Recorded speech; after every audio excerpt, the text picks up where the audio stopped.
Kisah dimulai di sebuah sekolah menengah atas, di mana kebanyakan para siswa memiliki kelompok masing-masing. Ada yang suka gosip seperti cewek-cewek, ada juga kelompok rajin yang dipimpin sama ketua OSIS mereka, dan juga ada kelompok yang pendiam tapi mematikan. Tapi ada satu siswa yang tidak begitu menonjol, dan keberadaannya pun sampai terabaikan. Meski begitu, Akira Oda tidak begitu peduli. Dia lebih suka baca novel tentang isekai di handphonenya. Saat itu siswa bernama Nanase ngajak ngobrol Akira, agar memberitahu dirinya jika ada cerita isekai yang seru. Namun kehidupan mereka semua akan segera berubah, di mana tiba-tiba muncul sebuah portal sihir yang membawa para siswa ke dunia lain. Setibanya di tempat antah berantah, pihak pemanggil menyambut kedatangan para siswa yang nantinya akan menjadi pahlawan. Sang raja lalu memberitahu mereka kalau dunia ini bernama Morrigan, dan sekarang mereka ada di kerajaan terhebat bernama Retis. Tujuan mereka dipanggil adalah untuk mengalahkan Raja Iblis, sebab dunia ini akan mengalami kehancuran akibat serangan iblis. Makanya, mereka butuh pahlawan di dunia lain. Dari semua siswa yang dipanggil, hanya akan ada satu pahlawan terpilih. Akira yang sadar kalau dia telah terisekai, menunjukkan raut wajah senang. Sebelum itu, mereka diminta buat mengecek status di bola kristal yang telah disiapkan. Salah satu murid langsung maju dengan pedenya. Meskipun murid ini bukan seorang pahlawan, tapi status miliknya lebih tinggi daripada manusia di dunia ini. Jadi murid ini akan membantu sang pahlawan agar bisa membunuh Raja Iblis. Satu persatu murid segera dicek statusnya untuk melihat siapa yang mendapat gelar pahlawan. Tanpa maju ke depan, mereka bisa memunculkan status dengan bilang status saja. Akira yang melihat status miliknya kaget, sebab nilainya jauh berbeda dari teman-temannya. Nanase sendiri mendapatkan kelas Wind Mage. Ketika Nanase tanya kelas Akira, dia bilang Assassin. Saat giliran Tsukasa Sato yang ke depan, tak disangka dia mendapatkan kelas pahlawan yang sedang dicari-cari. Penasehat yang mengetahuinya pun kagum, padahal baru level 1, tapi nilainya sudah tidak normal. Nanase sendiri sudah tak kaget karena Sato memang sangat unggul di atas mereka. Akira yang melihat poin Sato merasa khawatir sebab poin miliknya lebih tinggi. Bagaimana jika semua orang tahu dan malah jadi bumerang untuknya? Apalagi dia masih belum tahu kebenaran tentang dunia ini. Saat melihat ada skill menyembunyikan keberadaan, dia langsung menggunakannya agar tidak perlu melewati pemeriksaan. Setelah memeriksa semuanya, mereka akan dikasih perlengkapan yang cocok. Dan untuk malam ini mereka diperbolehkan untuk istirahat dulu. Saat Akira mengikuti teman-temannya, dia melihat kamera pengintai. Akira makin tambah curiga. Pasti ada yang disembunyikan di kerajaan ini.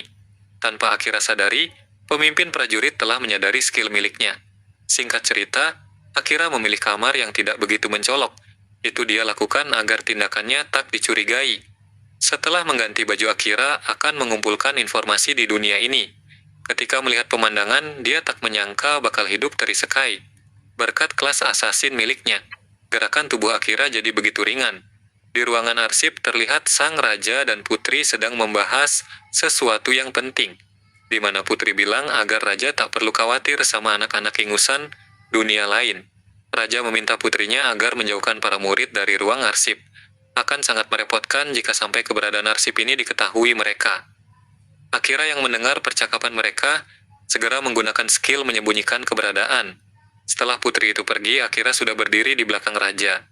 Sebenarnya Akira bisa dengan mudah membunuh sang raja, tapi dia mengurungkan niatnya sebab dirinya ingin tahu tujuan mereka.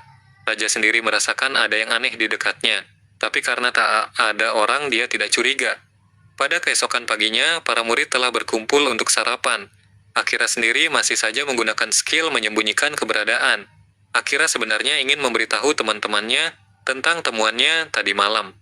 Tapi dia khawatir kalau semua temannya pada tak percaya. Saat itu Sato bilang di hadapan semua orang kalau dia ingin mengemban tugas dari raja, yaitu membunuh Raja Iblis. Agar rencana itu berhasil, dia butuh dukungan dari teman-temannya. Sontak semua teman-temannya pun sependapat sama ucapan Sato. Kemudian mereka akan dilatih agar bisa memaksimalkan kelasnya. Pelatih yang akan mendampingi mereka bernama Saran Mitrai, yang merupakan komandan ksatria kerajaan Retis. Mitrai juga ditemani sama bawahannya yang bernama Jil.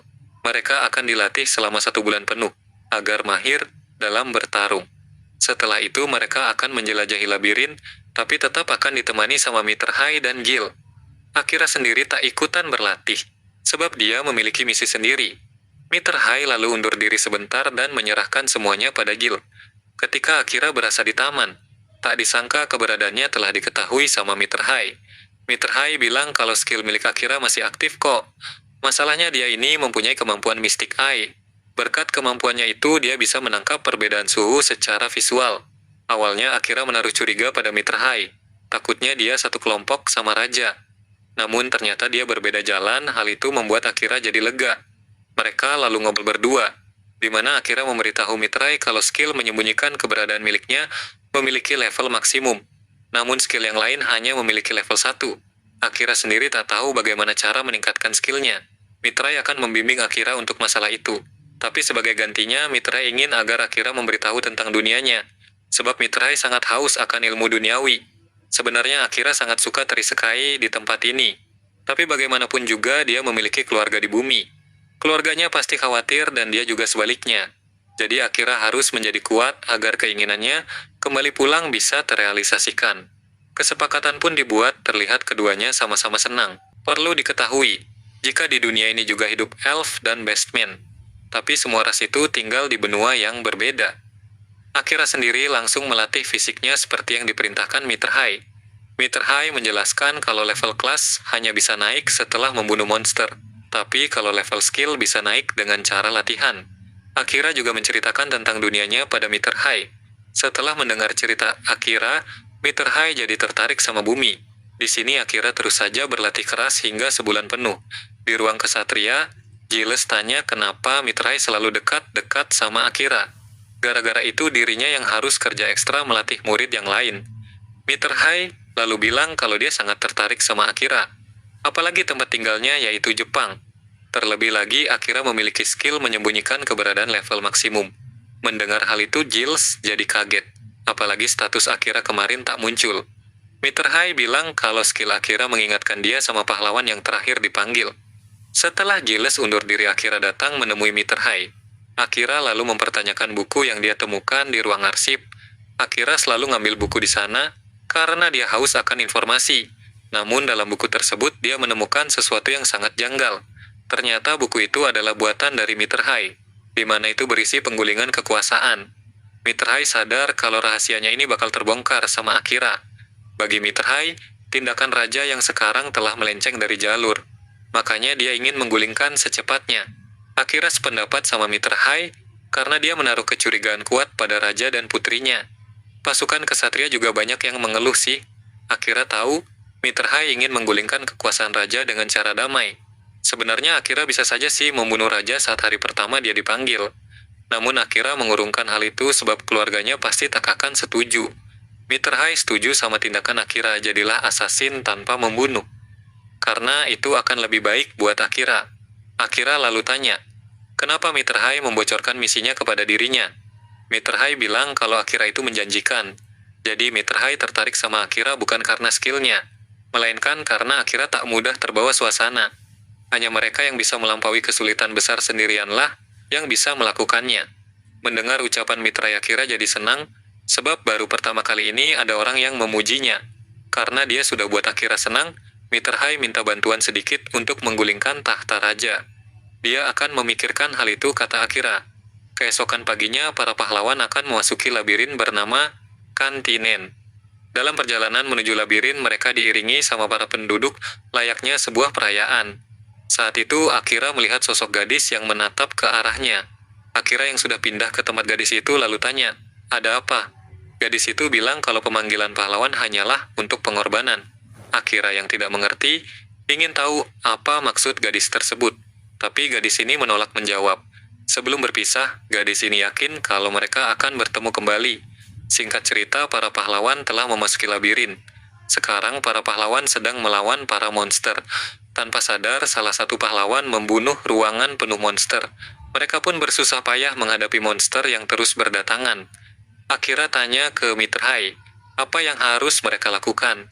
Mr. Hai bilang semua sudah cukup, kita akan kembali. Dengan menggunakan jurus pamungkas, semua monster berhasil dikalahkan. Ketika para pahlawan berusaha keluar dari labirin, mereka kembali dihadang banyak monster. Di sini Sato akan melemparkan bom asap yang telah diberikan sama putri. Katanya, bom asap ini bisa membunuh para monster. Tapi yang terjadi malah sebaliknya, di mana monsternya malah berubah menjadi Minotaur. Giles yang melihatnya pun kaget kenapa bisa ada monster level tinggi di lantai atas. Saat itu Akira segera menyelamatkan Sato yang sedang terluka. Namun pedang Akira malah hancur saat menyentuh kulit keras Minotaur. Di sini Sato merasa bersalah, sebagai pahlawan dia malah tak bisa melindungi teman-temannya. Akira lalu menasehati Sato agar percaya juga sama teman-temannya. Jika pahlawan mati, maka dunia ini akan hancur. Meski sudah dinasehatin, Sato tetap saja menyalahkan dirinya. Akira jadi curiga. Kayaknya Sato telah terkena kutukan. Akira lalu minta pada display Maje buat menghilangkan kutukannya. Benar saja dong, Sato telah terkena kutukan entah kapan itu. Akira yang ingin menguji kekuatan yang sudah dia latih, meminta pada Mitterhai buat menghentikan sejenak gerakan Minotaur. Mitterhai pun akan mengikuti rencana Akira, di mana dia langsung menggunakan sihir petir miliknya. Setelah monster Minotaur tak bergerak, Akira mengaktifkan sihir kegelapan.